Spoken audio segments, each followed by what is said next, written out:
حضرت داؤد علیہ السلام کی قوم کے 70,000 افراد سمندر کنارے ایلا نامی بستی میں رہا کرتے تھے۔ ان لوگوں کو اللہ نے ہزاروں نعمتوں سے نوازا تھا، لیکن جب راحت و سکون آیا تو یہ اللہ کی عبادت سے محروم ہو گئے اور اللہ کی مخلوقات پہ ظلم کرنے لگے۔ تو یوں اللہ نے ان کو خبردار کیا کہ ہفتے میں ایک دن، ہفتہ کے دن شکار نہ کیا کرو۔ اتوار سے لے کے جمعہ تک جتنا شکار پکڑنا ہے پکڑ لو، لیکن ایک دن اللہ کی عبادت اور مخلوقات پہ امن کے لیے رکھ دو۔ یوں اللہ نے ان کا امتحان لینا شروع کر دیا۔ وہ اتوار سے لے کے جمعے تک سمندر میں مچھلیاں پکڑنے لگتے تو مچھلیاں زیادہ مقدار میں ہاتھ نہ آتی، اور ہفتے کے دن سمندر کو دیکھتے تو ان کو بڑی بڑی مچھلیاں نظر آنے لگتی۔ ان لوگوں میں سے ایک شخص کو شیطان نے ورگلایا کہ پریشان کیوں ہوتے ہو، میری ترکیب پہ عمل کرو، تم شکار سے کبھی محروم نہیں رہو گے۔ تو بس شیطان کے کہنے پر اس شخص نے ہفتے کے دن کانٹا لگا کے ڈوری کو سمندر میں ڈال دیا تاکہ مچھلی پھنسے، اور شیطان نے کہا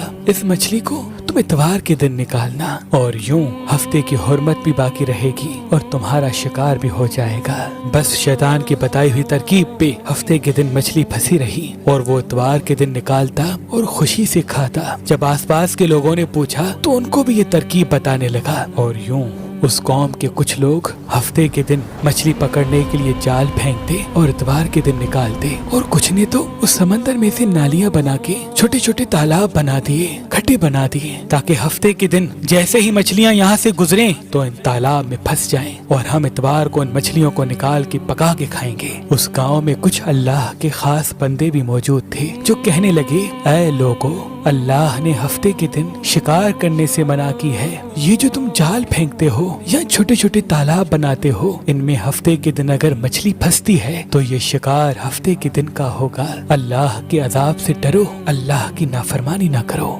وہ لوگ ان لوگوں کا مذاق اڑانے لگے کہ ہماری جو مرضی ہوگی ہم وہ کریں گے۔ اب ان بستی میں 3 گروہ بن گئے۔ ایک ان 70,000 میں وہ لوگ تھے جو ان نافرمان لوگوں کی بار بار اصلاح کرتے، دوسرے وہ جو ان لوگوں سے نفرت کرتے اور خاموشی اختیار کیے ہوئے تھے، اور تیسرے وہ جو گمراہ ہو کر اللہ کی نافرمانی کر رہے تھے۔ تو یوں نیک بندوں نے اس بستی کے بیچ میں سے دیوار کو کھڑا کر دیا اور یہ حکم نافذ کیا کہ اللہ کی نافرمانی کرنے والے اس طرف ہو جائیں، اور ہم جو اللہ کے فرما بردار ہیں وہ اس طرف رہیں گے۔ وہ صالح لوگ بار بار ان سے کہتے رہے، اے لوگو، اللہ سے ڈرو، قوم سمود، قوم لوط کا جو حشر ہوا اس کو یاد کرو، اللہ کی نافرمانی نہ کرو ورنہ تم پہ بھی کوئی عذاب آئے گا۔ وہ سارے نافرمان جن کی تعداد تقریباً 12,000 تھی، سب ہنستے رہے کہ یہ تو سب کتابی باتیں ہیں، ہم پہ کوئی عذاب نہیں آئے گا۔ بس جیسے ہی وہ گروہ 2 حصوں میں تقسیم ہو گیا،